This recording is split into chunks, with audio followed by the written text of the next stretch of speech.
Hey guys, I'm Naley Gonzalez and welcome back to my channel, where I share tips and advice on writing, my own writing journey and process, and my occasional opinion on stuff going on in the writing world. If this is your first time visiting with me, do me a favor and hit that subscribe button and turn on your notifications so you don't miss out on any of my videos. This week we're talking about deadlines. I recently included this in my work habits and they've been pretty useful and stressful, but I think that's the point. Prior to becoming a parent, I was never great with things like schedules and routines and deadlines. I don't know why, but having kids puts your priorities in order. Well, for decent people. But if you're not ready to have kids yet or don't want any, don't sweat it because I'm sharing with you 6 tips to utilize deadlines and make yourself more productive. Tip number 1 is to set a realistic deadline, meaning don't give yourself big projects in small time frames. If you're already cringing of guilt because of this, you're not alone. I've done this plenty. I've also done the reverse where I've set a deadline far out for something that can be done in a day or so. One might think that's a smart route to take, but in reality, it leaves the door open for procrastination. And the next thing you know, it's deadline day and you haven't even started. The best thing to do is assess how long it'll take to finish the task. Whether it's writing a certain word count for the week, editing a project for the month, or sending that email to request a book cover design. Knowing when you need it done by and picking a date to have it finished beforehand will help keep you on track and avoid being overwhelmed. If you're like me, give yourself an extra day or 2 for your deadline. You know, for when you spend too much time daydreaming about your projects instead of working on them. Tip number 2 is don't obsess over your deadline. Once you've got that date in mind, don't let it consume you. A deadline is meant to encourage you to finish your projects, not instill fear in you.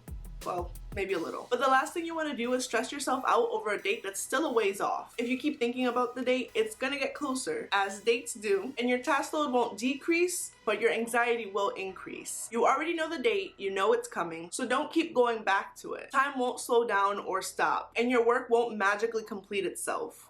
If only. To make sure you don't fall victim to your deadline is tip number 3, don't leave it for later. It doesn't matter if your deadline is a week or a month from now. The reason you created this deadline was to get the work done in a timely fashion. You can't do a cover reveal without a cover or publish your book without it being edited. I mean, you can, but it's not recommended. If you want to meet or beat your deadline, you have to commit. Depending on your timeline, this can be daily, weekly, or monthly. Procrastination is your worst enemy when you have a deadline coming up. If committing to your project feels overwhelming, then tip number 4, block out your time, will come in handy. You know you've only got so much time before your deadline is peeking over your shoulder to see if you've done what you said you'd do. Fight procrastination by setting aside designated work times and days. I like to jump into work the moment I wake up. I work Monday through Friday and I'm done every day by 3 p.m. That means on average, my work days are 8 hours long depending on when I wake up. I like to sleep, guys. I try to get as much as I can done during this time. If you have kids or other important priorities, blocking out your time to write, edit, work on your marketing plan, or whatever will give you the work-life balance you crave. You'll have time to spend with your family and friends or have time for yourself, but get your work done. Obviously, you don't have to work 8 hours straight, but a reasonable designated work time will help put you ahead and make you feel accomplished. Tip number 5 is to use a timer during your blocked periods. This helps with taking breaks and knowing when it's time to move on to another task. What, you thought I'd work 8 hours straight without taking a breather? I'm not a masochist.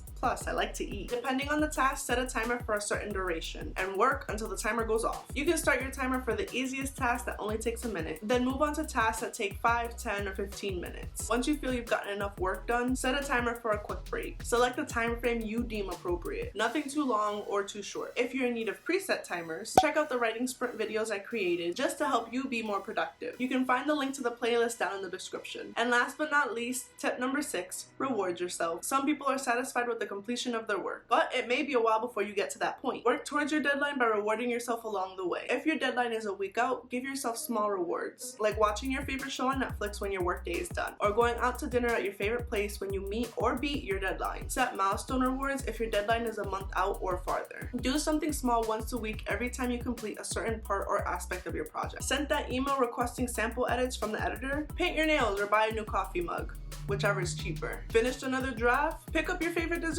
or have a movie night with your loved one. Be sure to celebrate your little victories realistically, so they don't lose their significance of the great work you're doing. And those are the 6 tips to using deadlines to boost your productivity. Leave a comment down below to let me know if you use deadlines or plan to incorporate them in your workday. Subscribe to my channel and turn on your notifications. For more videos on writing content from me, head to my website to learn more about me and my upcoming novel, Like My Mother Before Me, and follow me on social media. As always, thanks for watching. Until next time.